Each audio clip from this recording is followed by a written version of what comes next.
صحیح حدیث میں وارد ہے کہ جب حضرت ابو سلمہ رضی اللہ تعالی عنہ کا وصال ہوا تو رسول اللہ صلی اللہ علیہ وسلم حضرت ام سلمہ رضی اللہ تعالی عنہا کے پاس تشریف لائے اور انہیں ایک بابرکت دعا سکھائی۔ آپ صلی اللہ علیہ وسلم نے ارشاد فرمایا کہ جو بندہ اس دعا کو روزانہ نماز فجر اور نماز عصر کے بعد 11 مرتبہ پڑھے اس کے لیے موت کی سختی آسان ہو جائے گی، اس کی قبر باغ جنت کا منظر بن جائے گی، نیکیاں اس کے نامہ اعمال میں بے شمار کر دی جائیں گی، قرض سے نجات ملے گی، احد پہاڑ جتنے گناہ بھی ہوں تو معاف کر دیے جائیں گے، ہر مشکل آسان ہو جائے گی، تمام پریشانیاں دور ہوں گی، ایمان سلامت رہے گا اور اللہ تعالی ہر جگہ اس کی نصرت فرمائے گا، دشمنوں پر غلبہ نصیب ہوگا اور شیطان کبھی اس پر غالب نہ آ سکے گا۔ نبی کریم صلی اللہ علیہ وسلم نے یہ بھی فرمایا کہ جو چیز چھن جاتی ہے اللہ تعالی اس سے بہتر عطا فرما دیتا ہے۔ چنانچہ حضرت ام سلمہ رضی اللہ تعالی عنہا نے یہ دعا پڑھی، مگر دل میں کہا کہ ابو سلمہ سے بہتر مجھے کون مل سکتا ہے، لیکن اللہ کی قدرت دیکھیے، اس دعا کی برکت سے عدت مکمل ہونے کے بعد خود رسول اللہ صلی اللہ علیہ وسلم نے ان سے نکاح فرمایا۔ وہ عظیم دعا جس نے ان کی تقدیر بدل دی وہ یہ ہے، بسم اللہ الرحمن الرحیم، السلام علیکم ورحمۃ اللہ۔ محترم ناظرین، ایک بار صحابی رسول حضرت معاذ بن جبل رضی اللہ تعالی عنہ نے نبی کریم صلی اللہ علیہ وآلہ وسلم کی خدمت میں عرض کیا، یا رسول اللہ، قرآن مجید میں فرمایا گیا ہے کہ قیامت کے دن لوگوں کو گروہ در گروہ اٹھایا جائے گا، اس آیت کریمہ کا مطلب کیا ہے؟ نبی رحمت عالم صلی اللہ علیہ وآلہ وسلم نے فرمایا، اے معاذ، تم نے ایک بہت نازک اور اہم سوال کیا ہے۔ یہ فرما کر حضور اکرم صلی اللہ علیہ وآلہ وسلم کی مبارک آنکھیں آنسوں سے اشکبار ہو گئیں۔ پھر آپ صلی اللہ علیہ وآلہ وسلم نے ارشاد فرمایا، میری امت کے لوگ قیامت کے دن مختلف گروہوں کی صورت میں اٹھائے جائیں گے، یہ 10 اقسام میں ہوں گے۔ اللہ تعالیٰ ان سب کو مسلمانوں کی عام جماعت سے الگ کر دے گا اور ان کی شکلیں بدل دی جائیں گی۔ ان میں کچھ ایسے ہوں گے جن کے چہرے بندر جیسے ہوں گے، کچھ ایسے ہوں گے جنہیں خنزیر کی صورت میں اٹھایا جائے گا، کچھ لوگوں کو الٹا کر کے اٹھایا جائے گا، یعنی ان کے پاؤں اوپر ہوں گے اور چہرے نیچے، وہ چہروں کے بل گھسیٹتے ہوئے میدان حشر میں آئیں گے۔ کچھ اندھے ہوں گے جو کچھ نہ دیکھ سکیں گے، وہ حیران اور پریشان ہوں گے۔ کچھ ایسے بھی ہوں گے جو بہرے اور گونگے ہوں گے، نہ کچھ سن سکیں گے نہ بول سکیں گے، ان پر بے بسی طاری ہوگی۔ کچھ ایسے ہوں گے جو اپنی زبانیں چبا رہے ہوں گے، ان کی زبانیں ان کے سینوں تک لٹک رہی ہوں گی اور ان کے منہ سے جھاگ اور رالیں بہ رہی ہوں گی، لوگ ان کی حالت دیکھ کر نفرت محسوس کریں گے۔ کچھ ایسے لوگ بھی ہوں گے جن کے ہاتھ اور پاؤں کٹے ہوں گے، کچھ آگ کے ستونوں سے لٹکے ہوں گے، کچھ ایسے ہوں گے جن کے جسم سے ایسی شدید بدبو اٹھ رہی ہوگی کہ وہ مردار سے بھی زیادہ گندے محسوس ہوں گے، کچھ کو تارکول کی سیاہ چادریں پہنائی جائیں گی جو ان کے جسم کے ساتھ چپک چکی ہوں گی، وہ اس تکلیف دہ لباس میں میدان قیامت کی سختیاں جھیل رہے ہوں گے۔ پھر نبی کریم صلی اللہ علیہ وآلہ وسلم نے ان سب کی تفصیل بیان فرمائی۔ جو بندر کی صورت میں اٹھائے جائیں گے وہ چگلی کرنے والے لوگ ہوں گے جنہیں خنزیر کی شکل دی جائے گی، وہ رشوت لینے والے، حرام کمانے اور کھانے والے ہوں گے۔ جو الٹے اٹھائے جائیں گے ان کے پاؤں اوپر اور سر نیچے ہوگا، وہ سود خور ہوں گے۔ اندھے اٹھنے والے وہ ہوں گے جو دنیا میں عدل کے خلاف فیصلہ کرتے تھے۔ جو گنگے بہرے اٹھائے جائیں گے وہ لوگ ہوں گے جو خود پسندی، خود پرستی اور تکبر میں مبتلا رہتے تھے۔ جو اپنی زبانیں چباتے ہوں گے وہ بے عمل وائز ہوں گے۔ جو دوسروں کو نیکی کا حکم دیتے تھے لیکن خود عمل سے دور رہتے تھے۔ جن کے ہاتھ پاؤں کٹے ہوں گے وہ لوگ ہوں گے جو اپنے پڑوسیوں کو ایذا دیتے تھے۔ آگ سے لٹکائے جانے والے وہ ہوں گے جو حاکموں کو جھوٹی شکایتیں اور الزامات پہنچاتے تھے۔ جن کے جسم سے مردار سے بڑھ کر بدبو آ رہی ہوگی، وہ ہوں گے جنہوں نے اپنی خواہشات کی پیروی میں رب تعالی کی نافرمانی کی، زکوٰۃ اور دیگر واجبات ادا نہیں کیے، اور جنہیں تارکول کی چادریں پہنائی جائیں گی، وہ متکبر اور غرور میں ڈوبے ہوئے لوگ ہوں گے جو اپنے آپ کو دوسروں سے برتر سمجھتے تھے۔ یہ سب کے سب عبرتناک حالت میں رب کے حضور پیش کیے جائیں گے۔ ان کا حال دیکھ کر ہر آنکھ اشکبار ہو جائے گی اور ہر دل لرز اٹھے گا۔ باحوالہ حدیث صحیح مسلم۔ محترم ناظرین، حضرت امام حسین رضی اللہ تعالی عنہ فرماتے ہیں کہ اس کے بعد میں نے اپنے والد بزرگوار سے پوچھا کہ نبی کریم صلی اللہ علیہ وسلم کا جو وقت گھر سے باہر گزرتا تھا آپ صلی اللہ علیہ وسلم اس وقت کیا کرتے تھے؟ تو انہوں نے فرمایا کہ نبی کریم صلی اللہ علیہ وسلم اکثر خاموش رہتے اور جب تک بات فائدہ مند نہ ہوتی آپ صلی اللہ علیہ وسلم لب کشائی نہ فرماتے، حسن اخلاق سے لوگوں کو اپنا گرویدہ بناتے اور کبھی ایسی بات نہ کرتے جس سے لوگ آپ صلی اللہ علیہ وسلم سے دور ہو جائیں۔ آپ صلی اللہ علیہ وسلم ہر قوم کے بزرگ کی عزت فرماتے اور انہیں ان کی قوم کا سردار قرار دیتے۔ آپ صلی اللہ علیہ وسلم لوگوں کو اللہ کے عذاب سے ڈراتے، مگر ساتھ ہی کشادہ روئی، نرمی اور اخلاق حسنہ کے دروازے بھی ہمیشہ ہمیشہ کھلے رکھتے۔ آپ صلی اللہ علیہ وسلم اپنے اصحاب کی خیر و خبر لیتے، مریض کی عیادت کرتے، مسافروں کے لیے دعا کرتے اور وفات پا جانے والوں کے لیے استغفار کرتے۔ آپ صلی اللہ علیہ وسلم اپنے خاص صحابہ سے لوگوں کے حالات دریافت فرماتے تاکہ مظلوموں کا حق ظالم سے دلوایا جا سکے۔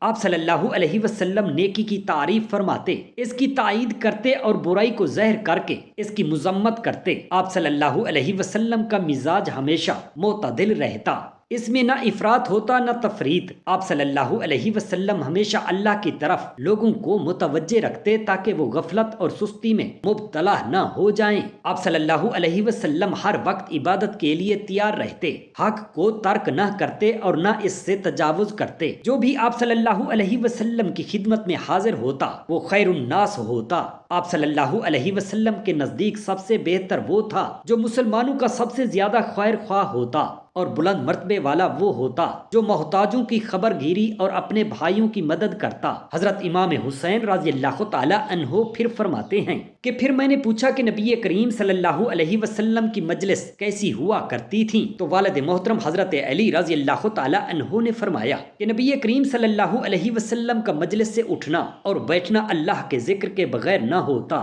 جب کسی مجلس میں تشریف لاتے تو جہاں جگہ پاتے وہیں بیٹھ جاتے اور دوسروں کو بھی ایسا ہی کرنے کا حکم دیتے۔ آپ صلی اللہ علیہ وسلم کے پاس جو بھی بیٹھتا آپ صلی اللہ علیہ وسلم اس کو اس کے حال کے مطابق توجہ، نرمی اور تعلیم و تربیت سے بہرہ مند فرماتے۔ ہر بیٹھنے والا یہ گمان کرتا کہ آپ صلی اللہ علیہ وسلم کے نزدیک وہی سب سے افضل ہے۔ اگر کوئی شخص آپ صلی اللہ علیہ وسلم سے کلام کرتا تو آپ صلی اللہ علیہ وسلم تب تک اسی توجہ سے سنتے رہتے جب تک وہ خود واپس نہ ہو جاتا۔ اگر کوئی آپ صلی اللہ علیہ وسلم سے کوئی حاجت بیان کرتا تو یا تو پوری فرما دیتے یا نرمی سے کوئی جواب عطا فرماتے۔ آپ صلی اللہ علیہ وسلم کا حسن اخلاق اور کشادہ روئی سب کے لیے عام تھا۔ آپ صلی اللہ علیہ وسلم سب کے لیے شفیق باپ کی مانند تھے، اب سب کے حقوق برابر ادا فرماتے۔ آپ صلی اللہ علیہ وسلم کی مجلس علم، حیا، امانت و صبر سے لبریز ہوتی، اس میں نہ آواز بلند ہوتی، نہ کسی کی آبرو ریزی ہوتی،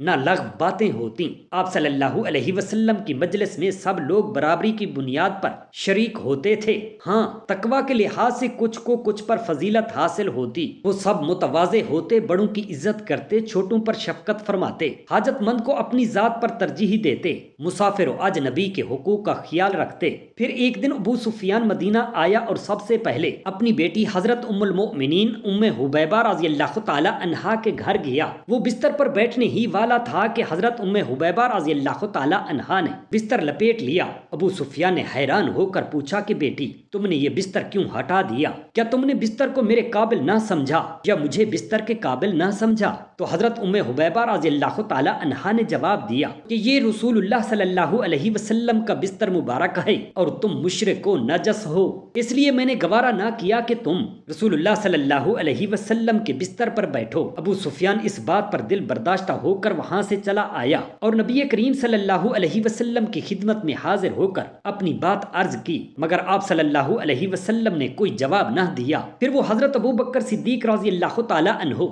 حضرت عمر فاروق رضی اللہ تعالی عنہ اور حضرت علی رضی اللہ تعالی عنہ کے پاس گیا، مگر سب نے فرمایا کہ ہم کچھ نہیں کر سکتے۔ جب وہ حضرت علی رضی اللہ تعالی عنہ کے پاس پہنچا تو وہاں حضرت فاطمہ زہرا رضی اللہ تعالی عنہا اور امام حسن رضی اللہ تعالی عنہ بھی موجود تھے۔ ابو سفیان نے عاجزی سے کہا کہ اے علی، تم بہت نرم دل ہو، ہم ایک مقصد کے لیے آئے ہیں، کیا یوں ہی ناکام واپس لوٹ جائیں؟ کیا تم نبی کریم صلی اللہ علیہ وسلم سے ہماری سفارش کر دو۔ حضرت علی رضی اللہ تعالی عنہ نے فرمایا کہ ہم میں یہ ہمت نہیں کہ نبی پاک صلی اللہ علیہ وسلم کے ارادے میں مداخلت کریں۔ ہر طرف سے مایوس ہو کر ابو سفیان نے حضرت فاطمہ الزہرا رضی اللہ تعالی عنہا سے کہا کہ اے فاطمہ، یہ تمہارا بیٹا حسن رضی اللہ تعالی عنہ صرف اتنا کہہ دے کہ میں نے صلح کرا دی تو آج سے وہ عرب کا سردار ہوگا۔ تو حضرت فاطمہ رضی اللہ تعالی عنہا نے جواب دیا کہ بچوں کا ان معاملات میں کیا دخل۔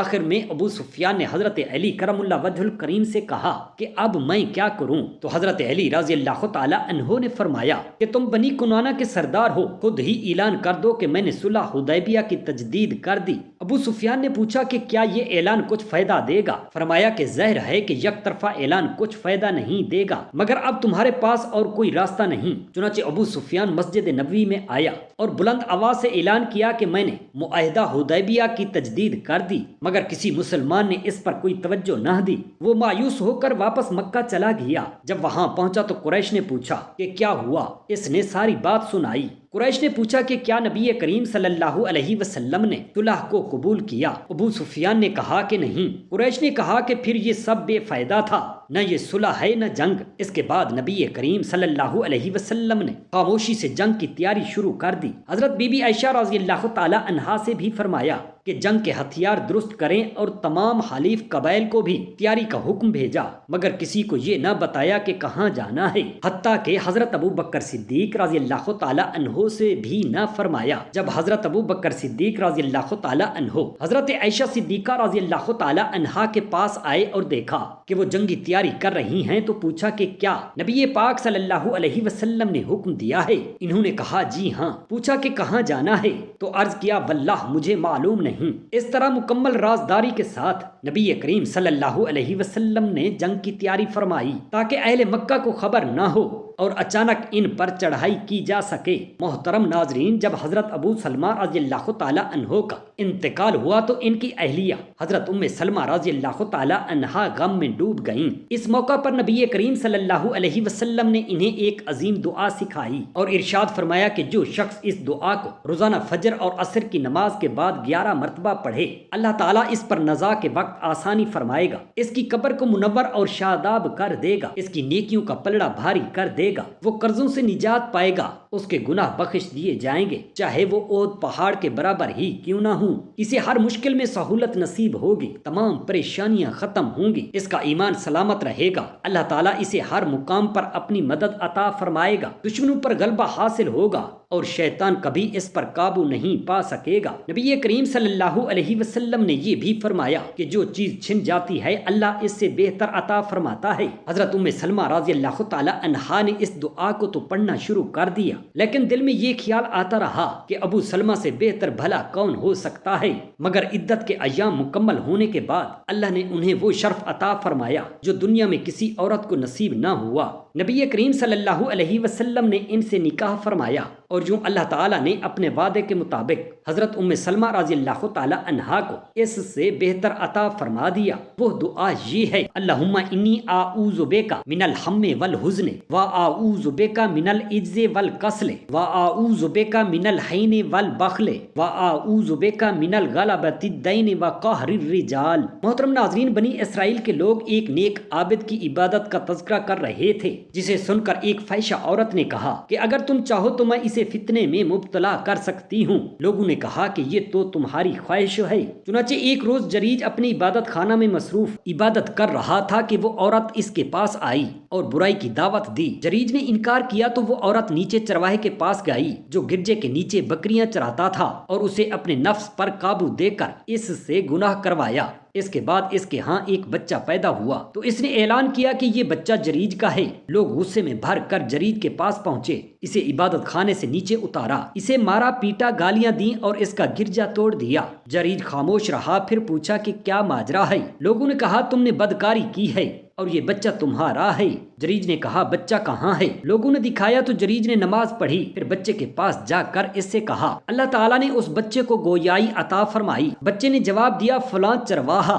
لوگوں پر سناٹا چھا گیا اور سب حیران رہ گئے۔ پھر وہ نادم و شرمندہ ہو کر جریج سے معافی مانگنے لگے اور کہا کہ ہم تمہارا عبادت خانہ سونے سے بناتے ہیں۔ جریج نے فرمایا مجھے اس کی ضرورت نہیں، اسے پہلے کی طرح مٹی کا بنا دو۔ بنی اسرائیل میں ایک عورت اپنے بچے کو دودھ پلا رہی تھی کہ ادھر سے ایک خوبصورت سوار زرعی لباس میں گزرا۔ عورت نے کہا یا اللہ میرے بچے کو بھی ایسا کر دے۔ بچے نے ماں کا دودھ چھوڑا اور کہا یا اللہ مجھے ایسا نہ بنانا، اور پھر دوبارہ دودھ پینے لگا۔ کچھ دیر بعد وہاں سے ایک باندی گزری جسے لوگ مار رہے تھے اور الزام دے رہے تھے۔ عورت نے دعا کی یا اللہ میرے بچے کو ایسا نہ بنانا۔ بچے نے فوراً دودھ چھوڑ کر کہا یا اللہ مجھے ایسا ہی بنا دینا۔ ماں نے بچے سے پوچھا یہ کیوں کہا؟ بچے نے کہا وہ پہلا سوار ظالم تھا اور یہ عورت بے قصور ہے، لوگ اسے زنا اور چوری کا الزام دے رہے ہیں حالانکہ اس نے کوئی گناہ نہیں کیا، اور یہ کہتی جا رہی ہے کہ مجھے اللہ کافی ہے۔ بحوالہ مسند احمد جلد 4۔ اللہ تعالی ہم تمام مسلمان بہن بھائیوں کو دنیا و آخرت کی بھلائیاں عطا فرمائے، ہمیں گناہوں سے بچنے کی توفیق عطا فرمائے، ہمارے دلوں کو نور ایمان سے بھر دے، ہماری اولاد کو نیک صالح والدین کا فرما بردار اور دین کا خادم بنا دے، ہماری زندگیوں میں سکون، گھروں میں برکت، رزق میں کشادگی اور دلوں میں محبت عطا فرما۔ یا اللہ ہمیں ہر بیماری، ہر پریشانی، ہر دشمن، ہر فتنہ اور ہر آزمائش سے محفوظ فرما دے، اور جب موت آئے تو ایمان کے ساتھ، آسانی کے ساتھ، اپنے محبوب مصطفیٰ صلی اللہ علیہ وآلہ وسلم کی شفاعت کے ساتھ نصیب فرما۔ آمین یا رب العالمین۔ جزاک اللہ خیرا کثیرا۔